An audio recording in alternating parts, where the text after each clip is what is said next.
Artinya kan ketika pemerintah berharap bahwa dengan kenaikan ini mungkin bisa sedikit menutupi defisit dan juga memperbaiki dari sisi layanan rumah sakit. Tamu saya malam ini adalah Agnes Santoso. Kalau orang Surabaya gak ngerti Agnes itu berarti bisa jadi dia baru tadi malam menginjakkan kaki di kota Surabaya. Ampun Bang Jago. Kalau dia ngomong soal TV SBO, dia pernah sekarang ada di JTV. Nah, saya mau bicara soal dunia presenter, dunia televisi ini juga nanti membahas soal kaum milenial sampai masalah pilkada. Nah, menurut saya buat teman-teman yang milenial, nanti sebelum menjatuhkan pilihan, ada baiknya tahan dulu sebelum pendapat-pendapat Agnes ini. Nanti akan bisa Anda ambil kesimpulan, oh calon mana yang paling layak ini. Arai Agnes ini dukung sopo kok ketok ngono. Malam Agnes. Malam juga Mas. Agnes, biasanya awak iki takok wong. Dan biasanya ini adalah narasumber utama saya. Dan saya sebagai narasumber awakmu bisa jadi nggak kena dihitung. Ya tuh sudah bolak-balik. Sekarang dia adalah presenternya ngusung-ngusung dewe, alatnya dipasang-pasang dewe. Top masalah. Jangan lupa like, comment, and subscribe. Agnes itu nggak percaya, jadi kita tangan-tangani dewe atau angkat-angkati dewe nanti diedit sendiri. Agnes, siap. Dunia presenter saya ini. Apa sih enaknya jadi presenter itu apa? Enaknya jadi presenter. Enaknya jadi presenter itu bisa mendapatkan banyak ilmu dari hal yang mungkin kita nggak ketahui, tapi kita harus belajar karena mau nggak mau, karena tuntutan tugas, dan kemudian kita bisa ketemu banyak orang, dan memang saya akuin dari presenter inilah kemudian saya bisa bersosialisasi banyak orang, kenal dengan banyak orang-orang yang hebat yang mungkin dulunya nggak pernah saya pikirkan bakal saya temuin. Oke. Apa tantangan terberat dalam dunia presenter menghadapi apa istilah tamu, narasumber? Lebih kepada kayak tantangan terberat adalah mindset kita sendiri sih. Artinya ketika saya menghadapi orang-orang yang mungkin misalnya kayak gini nih, aku ketemu sama Mas Soleh. Kita sama-sama orang hukum, tapi aku tahu Mas Soleh adalah seorang praktisi yang mungkin lebih paham hukum, sementara aku mungkin hanya sampai dengan lulus. Aku pasti akan berpikir mindsetku, wih, orang yang kamu hadapin ini orang yang pro banget. Kamu yakin kamu bisa memberikan pertanyaan yang pas? Kamu yakin kamu bisa mengimbangi dia berbicara? Jangan-jangan yang kamu tanyakan nanti malah dianggap receh, lo kak apa tarik iki takon koyok ngene. Itu kan banyak kan, apalagi di zaman sekarang netizen ini banget kan, komentarnya kayaknya jauh lebih pintar daripada presenternya. Makanya itu menjadi tantangan terberat adalah bagaimana kemudian kita judgement terhadap diri kita sendiri, bukan judgement dari orang luar, bayang-bayang terhadap diri kita sendiri. Kalau saya melihatnya begini, dunia presenter ini menurut saya beratnya kenapa?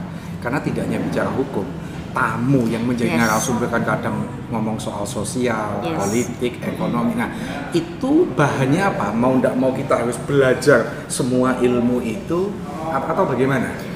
Ibaratnya kalau presenter itu, kalau dalam dunia kedokteran dia adalah dokter umum. Dia tahu banyak hal tapi tidak secara spesifik. Beda sama dokter spesialis. Dokter spesialis dia tahu satu bidang tapi dia benar-benar spesialis. Gitu. Nah itu mungkin dari sisi pengamat, pakar itu kan masing-masing bidang. Tapi presenter harus bisa tahu semuanya meskipun tidak banyak. Nah itu dikembangkan ketika kita berdiskusi, ketika kita bertanya, dan memang harus dipelajarin dulu pastinya temanya apa, narasumbernya ini siapa. Kenal dengan narasumber bukan hanya sebatas tahu, oh Mas Soleh praktisi, tapi kan aku harus tahu dulu Mas Soleh ini nanti gambarannya kayaknya dia pro mana, backgroundnya apa, dia akan mengarah kemana. Itu kan sudah harus ada mapping dulu. Agnes, saya ini kan diwawancarai orang itu sudah nggak bisa dihitung, baik itu live atau tidak. Tidak semua presenter menurut saya itu menguasai masalah. Kadang-kadang dia bingung mau nggak mau kita yang ngasih pertanyaan. Nah, apa pendapat Agnes dengan kasus seperti itu karena dia ini soal kurang pengalaman atau kurang baca bukunya? Sebenarnya lebih kepada apa ya, kurang pengalaman mungkin juga kita bicara tentang jam terbang gitu ya. Kalau soal baca buku itu tentatif sebenarnya, karena tergantung dari bagaimana kemudian kita mengolah kata dan benar-benar melihat fokus terhadap apa yang diomongkan oleh lawan kita. termasuk juga bagaimana menguasai goal dari yang memang kita mau arahkan diskusinya. Jadi aku sebenarnya sejujurnya aku tidak terlalu paham untuk semua diskusi yang ada. Misalnya ekonomi, aku benar-benar lemah banget soal ekonomi. Karena aku nggak punya background tentang ekonomi dan itu bikin kepala aku mumet. Jadi aku hanya mencoba karena aku tahu kelemahanku di situ. Ketika diskusi ekonomi, aku mungkin mengambil beberapa poin-poin itu untuk kemudian aku lempar kembali. Oke. Sudah berapa tahun ini menjadi presenter ini? Aku itu dulu nggak pernah kepikiran untuk jadi presenter. Jadi awalnya aku cuma baca berita, terus kemudian kalau terjadi dialognya mungkin sekitar 9-8 tahunan lah. 98. Nah, sini kan latar belakangnya kan fakultas hukum, UNER lagi kan gitu. Kenapa nggak kepengen jadi lawyer atau jaksa? Tentu saya mohon maaf ya, paling tidak kalau dari segi penghasilan lawyer itu akan lebih menjanjikan dari presenter. Tapi kenapa kok lebih ke presenternya? Masak sih. Sebagai presenter dan MC barisan MC semua lagi enggak. Jadi kenapa ya? Sebenarnya kalau itu dari lebih kepada background aku dulu kecemplung sih Mas sebenarnya kuliah. Aku nggak pernah punya mindset aku akan jadi apa, kuliah di mana. Karena sebelum aku masuk di FH, aku dulunya kedokteran. Oh gitu. Memang pengennya jadi dokter? Enggak juga sih Mas. Juga kecemplung terus aja. Nggak ngerti Mas, nggak ngerti. Waktu dulu tuh nggak. Jalani aja lah hidup ini. Aja. Jadi kecemplung aja sih. Niatnya dulu tuh masuknya di HI, tapi malah pertama masuk kedokteran, kedua masuknya hukum. Ya udah, habis dari kedokteran aku pindah hukum kan. Yes, pokoknya yang penting lulus waktu itu memberikan gelar buat orang tua. Waktu itu aku memang sebelum kuliah kan memang aku udah di entertain. Habis kuliah aku masuk kerja kantoran tapi akhirnya tetap juga menyambung ke entertain pelan-pelan. Terus nggak tahu gimana ceritanya sekitar 2010 gitu ditawarin lagi lah untuk baca berita waktu itu di SPO. Nah itu mulai balik lagi pelan-pelan kayak gitu. Kalau ditanya kenapa nggak pengen jadi ini ya? Karena habis atau jiwa lo nya nggak cocok mungkin kayaknya karena memang dari dulu nggak ada kepikiran untuk kemudian menekuni dalam profesi itu. Toh pada akhirnya ternyata belajar hukum itu nggak harus untuk jadi lawyer, nggak harus jadi ini. Tapi paling tidak menurut saya loh, ini pendapat saya aja, dunia hukum itu lebih menjanjikan kan itu loh. Kita kan nggak boleh munafik ya, bahwa kita punya masa depan, pengen ini A, B, C, D kan gitu loh. Tapi kayaknya sekarang dunia hukum berat di hati nurani kayaknya. Ada yang mengatakan akan buci uang ya dunia hukum itu. Antara apa yang disampaikan dengan perbuatannya kak bodoh. Berani membela yang bayar ya. Nah, masih apakah cukup di level Jawa Timur ataukah ada keinginan juga, misalnya kan ada yang dulu dari SBO juga ke TV One sampai itu Brigita Manohara. Kalau misalnya ada TV nasional menarik juga mau ke Jakarta juga? Enggak. Aku lebih nyaman di lokal sih. Lebih nyaman di lokal. Lebih kepada kayak apa iya sih untuk menjadi orang itu harus pusat sentris gitu. Karena di sini juga ada kolam yang harus kita kerjakan. Kalau misalnya semua kiblatnya ke arah sana, terus yang ngerjain di sini siapa gitu. Makanya dan aku merasa nyaman karena itu terbukti dari perjalananku. Aku benar-benar mendapatkan banyak pelajaran itu di Surabaya ini dengan aku udah di SBO, di JTV. Kalau tak lihat di IG-mu, kok lebih banyak kamu itu foto sendirian? Nggak ada foto laki-laki di samping iki nggak ada kaitannya dengan hukum, nggak ada kaitannya dengan politik, tapi ini bicara soal asmara. Memang Kak Ono, apakah dari semua teman yang kamu kenal itu belum menyentuh hatimu? Ya apa itu? Ini di luar konteks ini. Pantas, pasti selalu presenter itu selalu menyimpan pertanyaan penting. Ini soal kan cantik, terkenal. Lu sih kurang ngopo kan itu loh. Kok belum ada laki-laki di samping, minimal foto-foto bersama tak tonton Kak Ono loh. Bentar, ini mau tayang kapan sih ini? Masih besok, tenang aja. Ini mau tayang kapan? Besok. Oh iya. Ya berarti kalau masih besok berarti aku masih bilang doain insya Allah secepatnya. Iya serius ini. Dan aku memang bukan tipikal orang yang mempublish untuk urusan. Ada yang suka merahasiakan. Iya, aku sebenarnya bukan lapo dirahasiakan itu. Sebenarnya bukan dirahasiakan karena memang belum waktunya. belum waktunya. Aku Kayak menunggu artis Jakarta yang menunggu tanggal mainnya. atas gitu. Oke, Agnes, sekarang bicara pilkada kota Surabaya. Ini kan ada 2 calon. Satu ukurannya menurut saya usia masih muda. Yang satunya dibilang tua banget juga enggak, tapi tua kan gitu ya. Heri Cahyadi, ini ada Mahfud Arifin. Agnes sebagai orang Surabaya melihat 2 calon ini seperti apa? Ini belak-belakan nih. Iya, boleh aja, silahkan aja. Ya sejujurnya kalau untuk ukuran Surabaya sebenarnya kita cukup kaget. Seharusnya Surabaya bisa memberikan yang lebih gitu kan. Ada banyak orang yang sebenarnya kompeten daripada yang sebenarnya 4L. Gitu kan. Ya lagi-lagi kita nggak punya pilihan. Masyarakat disuruh memilih sesuatu yang tidak bisa dipilih gitu kan. Kita tahu bagaimana ketika itu Pak Mahfud Arifin dengan borong rekomnya gitu kan. 8 partai. 8 partai terlepas apakah kemudian memang itu benar-benar murni dukungan atau kemudian borong, ya orang politik pasti paham lah itu. Tapi itu cukup untuk tidak memberikan warna di kota Surabaya. Jujur kita banyak yang berharap mestinya ada lebih dari 3 calon itu. Ya, kita berharap 3 lah paling enggak. Jadi supaya benar-benar itu bisa bervariasi gitu kan. Ada banyak pilihan. Nah, kemudian yang satu lagi ketika Pak Mahfud itu maju, jujur banyak orang termasuk saya juga berharap harusnya ada yang tandingannya mungkin ya paling enggak sama Kuat gitu kan, atau yang apa gitu, paling enggak juga setidaknya kalau kita ngeliat peta Surabaya wakil wali kota gitu kan itu akan naik.